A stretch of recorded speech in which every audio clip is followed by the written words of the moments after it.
Hello everybody, today we'll talk about how to fix or how to solve Messenger failed searching. To know how to fix or how to solve Messenger failed searching, you should just go to settings.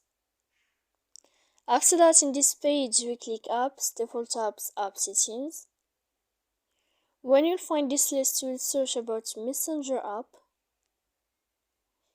Then in this window of app info, you will click on first stop and you will click OK. Here we'll enter the storage.